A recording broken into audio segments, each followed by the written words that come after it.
Bonjour. Alors, transformer son accent en un atout et améliorer la prononciation intelligemment. Je sais bien qu'en faisant cette vidéo, peut-être je vais attirer pour beaucoup de disclaimers, pour beaucoup de commentaires négatifs, mais je le fais quand même. Euh, Demain sera mon anniversaire. N'oubliez pas, si vous me regardez sur YouTube, Facebook ou TikTok, essayez de vous abonner, essayez de mettre un like, de mettre un commentaire afin que je puisse partager avec vous demain comme un cadeau de mon anniversaire. Je le partagerai. Euh, Comment dirais-je, comment se préparer au DELF B1 avec des examens, avec déjà de la compréhension orale, compréhension écrite, des points de grammaire, conjugaison et des simulations de production orale ainsi qu'une production écrite. Alors, tu penses que ton accent est un problème. Et si je te disais que ce n'est pas ton accent, mais ta façon de l'utiliser qui te bloque. Beaucoup d'apprenants veulent parler comme des Français, mais en réalité, ce n'est pas ce qui fait la différence. Je parle tout doucement pour que tout le monde puisse me suivre. Donc, pendant longtemps, j'ai observé un phénomène fascinant, sincèrement. Des étudiants capables de construire des phrases impeccables, néanmoins incapables de soutenir une conversation assez simple. Dites-vous pourquoi? Puisqu'ils étaient prisonniers de leur accent, ou plus précisément de la perception qu'ils en avaient envers cet accent. Qu'est-ce que les gens vont dire? Je prononce assez mal, je parle assez mal, je stagne. Et si je te disais que ton accent n'est pas un obstacle, mais un levier mal exploité, ce qui fait ton identité. Donc, laissez-moi me souvenir d'une étudiante brillante, grammaire solide, vocabulaire riche, niveau B2 confirmé, mais dès qu'elle ouvrait la bouche, elle se crispait, elle ralentissait, elle hésitait, elle s'auto-corrigeait sans cesse, sans cesse, sans cesse, sans cesse. D'après vous, pourquoi?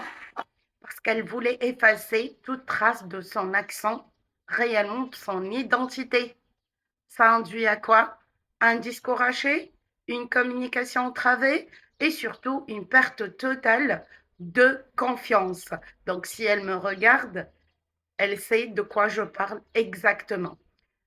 Le jour où elle a compris que son objectif n'était pas la perfection, on n'est pas là pour être parfait plus que les Français, on parle des Français, mais l'intelligibilité.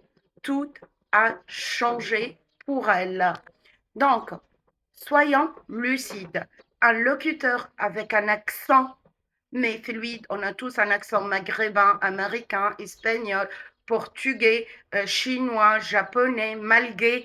Je vous salue, Madagascar. Je vous adore. Alors, structuré expressif sera toujours plus agréable à entendre qu'un apprenant sans accent, mais rigide, lent, hésitant.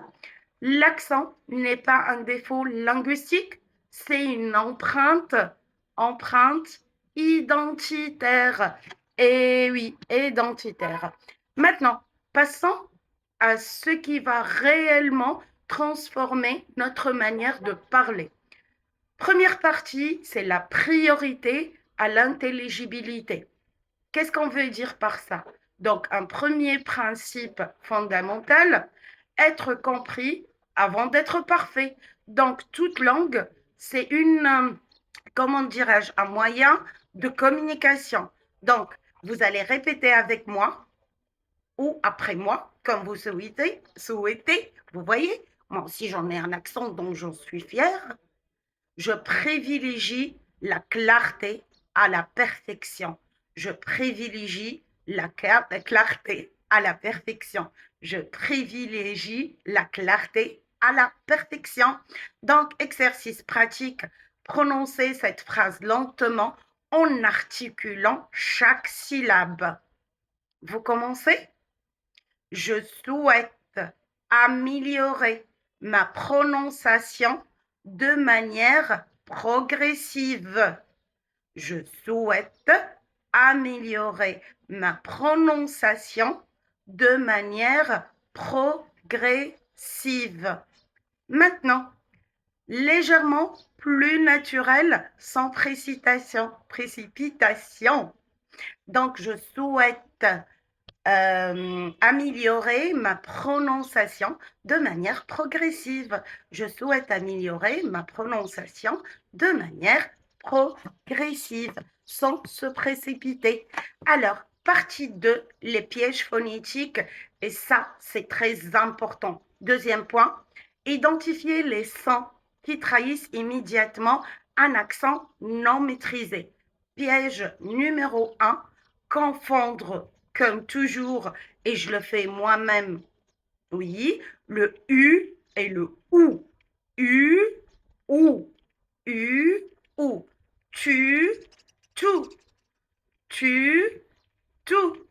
Lune, lune, lune, lune. Et les voyelles nasales. Poisson, Antoine, indécis. Vous voyez? Donc, poisson, c'est O-N. Antoine, c'est A-N. Indécis, c'est I-N. Il faut bien maîtriser ces sons. C'est pour cela que la phonétique est primordiale à partir de niveau A1 jusqu'à niveau C2.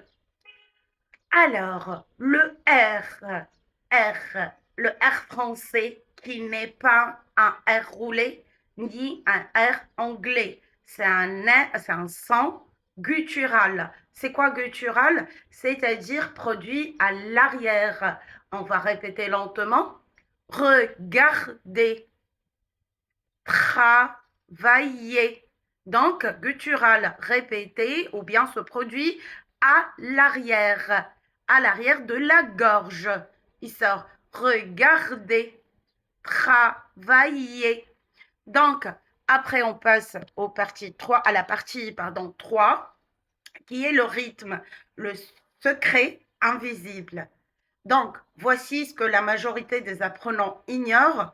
La prononciation, ce n'est pas uniquement des sons, c'est une musicalité, c'est une sonorité. On chante en parlant français. Comme mon dialecte tunisien, quand on parle tunisien, on chante. Par exemple, je vais au travail demain. C'est haché. Je vais au travail demain. C'est correct, mais c'est haché. Discontinu. Je vais au travail demain.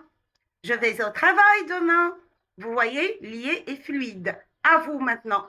Répète en imitant le rythme, pas seulement les mots. Et qu'est-ce qu'on doit répéter? La phrase. Je vais au travail demain. Partie 4 est ma préférée. Comment dirais-je? Je pense que c'est l'astuce sacrée de tout changement. Donc, une technique avancée qui est le shadowing.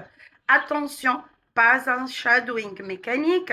On doit incarner la phrase. On doit habiter la phrase. Comme on habite l'instant, on habite la phrase. On l'incarne. Exemple, on écoute et on répète immédiatement. Je pense sincèrement que cette décision mérite une réflexion approfondie. Je pense sincèrement que cette décision mérite une réflexion approfondie. Maintenant, avec intention, comme si tu voulais convaincre quelqu'un. Je pense sincèrement que cette décision mérite une réflexion approfondie. Vous voyez la différence? Alors, partie 5, les pièges avancés. 3 erreurs subtiles mais dévastatrices. Donc, l'hypercorrection. Oui, vouloir trop bien faire et perdre sa spontanéité. Pourquoi? On n'est pas parfait. Même dans le monde, on n'est pas parfait. On apprend pour s'améliorer, non pas pour être parfait. Après, on passe à la surcharge cognitive. Pensez à la grammaire, à l'accent, au vocabulaire, à la conjugaison, aux thématiques, ou je ne sais pas quoi, en même temps. Non, faites pas par pas. Et troisième piège, c'est l'effacement identitaire. Chercher à sonner français au lieu de parler efficacement et correctement. Mais on n'est pas des Français. Mais les Français, quand ils parlent arabe, ils ont un accent. Les Anglais, quand ils parlent français, ils ont un accent. Arrêtez de vouloir être français plus que les Français. Ces trois pièges créent un discours artificiel, malheureusement. Alors, pour terminer, on va faire un petit entraînement. Donc, répétez après moi en trois versions. Donc, je pense que cette situation est particulièrement importante pour mon avenir. Lentement, naturellement, ainsi qu'avec assurance et aisance.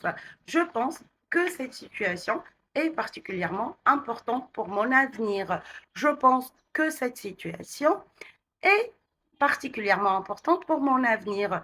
Je pense que cette situation est particulièrement importante pour mon avenir. Alors, je ne vais pas dire des conseils, mais si j'étais à votre place, qu'est-ce que je ferais? Et moi, qu'est-ce que je fais? Je m'enregistre, je compare et je corrige un seul élément à la fois. Parfois le vocabulaire, parfois l'intonation, parfois les thématiques utilisées, parfois la grammaire. Je ne cours pas derrière 35 000 options en même temps. L'amélioration durable repose sur la précision, pas sur la précipitation. On n'est pas dans une course. Non, bien sûr.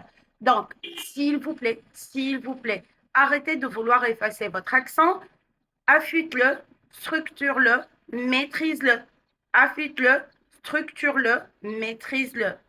Puisque ce qui marque les esprits, ce n'est pas l'absence d'accent, surtout pour les examinateurs ou pour les gens avec qui vous communiquez, c'est la puissance du message.